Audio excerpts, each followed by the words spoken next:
नमस्कार, बंगलुरु चौमू लाइव पत्रिका में आपका स्वागत है। मैं जयपुर से सलाउद्दीन कुरैशी। आज हमारे साथ जयपुर स्थित वेटनरी कॉलेज के प्रोफेसर डॉक्टर धर्म सिंह जी मीणा हमारे साथ हैं। धर्म सिंह जी, आपका बहुत बहुत स्वागत है। आज हम इनसे शिक्षा के बारे में और राजनीति के बारे में कुछ चर्चा करेंगे। डॉक्टर साहब, सबसे पहले मैं आपसे ये पूछना चाहूँगा कि जयपुर में स्थित वेटनरी कॉलेज से विद्यार्थियों को क्या फायदा है और भविष्य में इसकी क्या योजनाएं हैं जिससे कि विद्यार्थियों को और भविष्य में फायदा मिल सके। सलाउद्दीन जी, आपको सर्वप्रथम तो मैं धन्यवाद देना चाहूँगा और आपके चैनल के माध्यम से जो दर्शक भाई ये कार्यक्रम देख रहे हैं उनको मैं विशेष तौर से निवेदन करना चाहूँगा कि राजस्थान में पशु चिकित्सा एवं पशु विज्ञान विश्वविद्यालय बीकानेर में स्थित है और उसके 3 कॉलेजेज हैं, कॉन्स्टिट्यूएंट कॉलेजेज हैं, जिसमें एक बीकानेर में पुराना कॉलेज है जो सन 1954 से चल रहा है। इसके बाद में 2007 में उदयपुर नवानिया बल्लभ नगर में वेटनरी कॉलेज खुला हुआ है, वो 2007 से वहाँ चल रहा है। और हमारी राजस्थान की सरकार ने 2012 में जयपुर में आगरा रोड पर PGIVER post graduate institute of veterinary education and research के नाम से एक बहुत बड़ा सरकारी कॉलेज खोला है। उसमें सभी तरह की शिक्षा, जिसमें पशुपालन डिप्लोमा से लेकर के और अंडर ग्रेजुएट शिक्षा, इसके बाद PG और PhD की शिक्षा दी जाती है। ये इंस्टीट्यूट अपने आप में एक यूनिक और एक अलग तरह का इंस्टीट्यूट है जिसमें विद्यार्थियों को विशेष तौर से पूर्वी राजस्थान और सेंट्रल राजस्थान, मध्य राजस्थान के विद्यार्थियों को विशेष फायदा हुआ है। हमने राजस्थान सरकार के सामने ये रखा था कि राजस्थान में जो अभी तक 2 कॉलेजेज हैं उनमें एक बीकानेर में है और एक दक्षिणी राजस्थान में है जो इस सेंट्रल और ईस्टर्न राजस्थान से बहुत दूरी पर है। तो हमारे यहाँ के किसान भाइयों को, पशुपालक भाइयों को और विद्यार्थियों को बहुत दूर जाना पड़ता है शिक्षा के लिए और चिकित्सा के लिए। इसलिए राजस्थान सरकार ने इस विशेष आग्रह को स्वीकार किया और हमारे उस समय के कुलपति जी ने इस पर विशेष ध्यान दिया और राजस्थान के जयपुर में आगरा रोड पर PGIVER के नाम से एक बहुत बड़ा इंस्टीट्यूट डेवलप किया है, जिसका फायदा राजस्थान के पूर्वी राजस्थान और मध्य राजस्थान के पशुपालक भाइयों को और विद्यार्थियों को हो रहा है। वर्तमान में उसमें 80 सीटें प्रतिवर्ष ग्रेजुएशन की, जिसमें बच्चे वेटनरी डॉक्टर बनने हैं, उनकी 80 सीटें अभी सैंक्शन हुई है जो 2012 से चल रही है। इसके बाद में PG और PhD की शिक्षा चल रही है। उच्च शिक्षा में विद्यार्थी 10-12 सब्जेक्ट्स में PG कर रहे हैं और उतने में भी PhD कर रहे हैं। इसके साथ साथ में हमारे यहाँ अच्छा हॉस्पिटल डेवलप हुआ है। कॉलेज का जो कॉन्स्टिट्यूएंट कॉलेज है उसका हॉस्पिटल है जिसमें पशुओं के लिए विशेष तौर से अच्छी सुविधाएं हैं, जैसे एक्सरे की सुविधा है, सोनोग्राफी की सुविधा है, हीमाडायलिसिस की सुविधा है। इस प्रकार की बहुत अच्छी फैसिलिटीज, क्वालिटी फैसिलिटीज राजस्थान के पशुपालक भाइयों के लिए सरकार ने सैंक्शन की है। इसलिए आपके चैनल के माध्यम से जो भी भाई किसान पशुपालक भाई या जो लोग देख रहे हैं उनको मैं आग्रह करना चाहूँगा, बताना चाहूँगा कि आपको किसी भी तरह की, आपका कोई भी पशु, छोटे से लेकर बड़ा पशु किसी प्रकार का हो, किसी भी तरह की कोई बीमारी हो, आप कभी भी जयपुर में आकर के हम लोगों से संपर्क कर सकते हैं। डॉक्टर साहब, राजस्थान के जो प्रमुख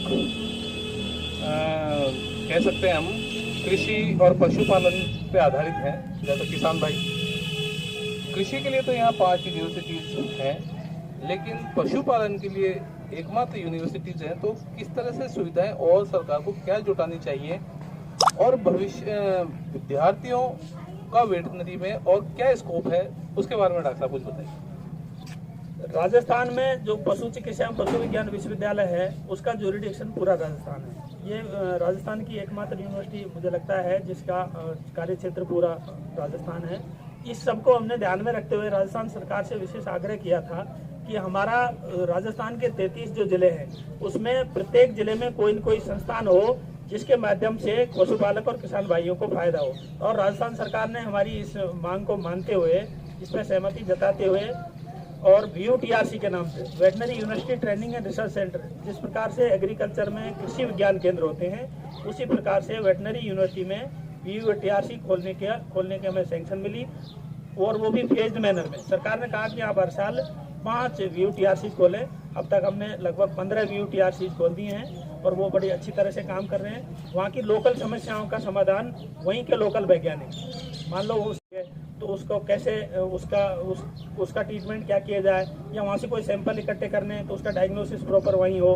इसके अलावा वहाँ कोई किसानों को जिस प्रकार की सलाह देनी है, आपको कौन सी ब्रीड वहाँ चाहिए, कौन सी ब्रीड वहाँ के लिए सूटेबल है, कौन सा पशु अच्छा दूध दे सकता है, या चारे की कौन सी ब्रीड अच्छी, कौन सी फसल कौन सी चारे की वहाँ पशुओं के लिए उगाई जा सकती है।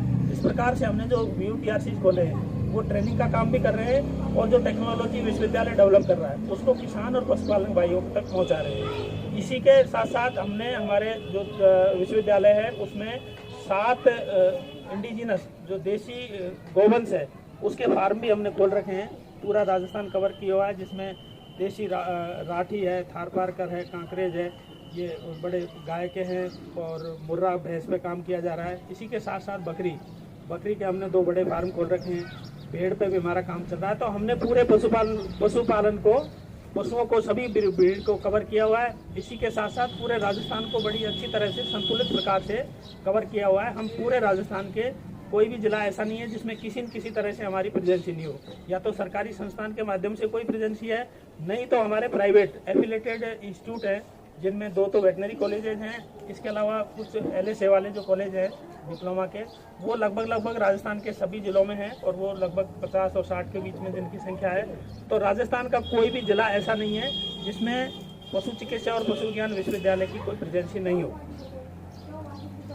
डॉक्टर साहब, आप शिक्षक होने के साथ साथ राजनीति में भी हाथ आजमाना चाह रहे हैं, और शायद आप दौसा से इसके लिए आप कोशिश में भी जुटे हैं। तो क्या उद्देश्य है आपका राजनीति में आने का? राजनीति किस तरह की हो चुकी है वर्तमान में, और अगर आप आते हैं राजनीति में तो आपकी क्या प्राथमिकताएं होंगी? मेरा आपके इस चैनल से जो भी भाई देख रहे हों उनसे ये आग्रह है कि आप इस चीज़ का आप आने वाली जो जनरेशन है, यूथ को विशेष तौर से इस ओर ध्यान देना पड़ेगा। क्योंकि हमारे देश की राजनीति में जिस प्रकार से बदलाव आ रहा है, जो हमारा देश है वो विश्व में जिस प्रकार से विश्व गुरु बनने के कगार पे है, और हमारे माननीय नरेंद्र मोदी जी जो हमारे देश के प्रधानमंत्री, यशस्वी प्रधानमंत्री हैं, उनका जिस प्रकार से ऑरा पूरे विश्व में बढ़ा है, उसको देखते हुए राजनीति में बहुत आमूलचूल परिवर्तन आने वाला है। और इस मौके पर मेरा ये मानना है कि टेक्नोक्रेट्स को विशेष तौर से, ब्यूरोक्रेट्स के अलावा कुछ राजनीति में ब्यूरोक्रेट्स आते हैं, इसके अलावा कुछ जनरल लोग भी आते हैं, लेकिन टेक्नोक्रेट्स को इस समय राजनीति में आना अति आवश्यक है। जब तक आदमी टेक्नोक्रेट्स नहीं होगा, कृषि का, पशुपालन का या इंजीनियरिंग सब्जेक्ट का आदमी नहीं जाएगा, तब तक वो पूरे देश में जो योजनाएं चलाई जा रही हैं, या जिस प्रकार से पूरे वर्ल्ड में हमारा वर्चस्व तभी परचम फहराया जा सकता है। मान लो जैसे मैं पशुपालन का या पशुपालन का आदमी हूँ, तो मुझे इनपुट देना है पूरे भारतवर्ष लेवल पे, पूरे राष्ट्रीय स्तर पर मुझे इनपुट देना चाहिए कि हमारे देश में किस प्रकार से पशुपालन के माध्यम से किसान भाइयों को और पशुपालक भाइयों को उनकी आमदनी कैसे बढ़ाई जा सकती है, किस प्रकार से ब्रीडों का इम्प्रूवमेंट किया जा सकता है, किस प्रकार से अच्छी ब्रीड्स कम चारा लेकर के या कम पानी के साथ साथ कैसे फसलों को अच्छा उगाया जा सकता है। ये ऐसी चीज़ें हैं जिसमें टेक्नोक्रेट्स का इस समय आना जरूरी है। इसी के साथ साथ मेरा ये मानना है कि युवाओं को अब राजनीति में अच्छी राजनीतिक सोच के साथ में आना चाहिए, क्योंकि ये हमारा वर्ल्ड का सबसे युवा देश है इस समय, और युवा को ऊर्जा तो है ही युवा के साथ में, उसके साथ साथ वो पूरे वर्ल्ड को एक विलेज जिस तरह से मानता है, तो वो चौकन्ना है पूरे विश्व में कहाँ क्या हो रहा है।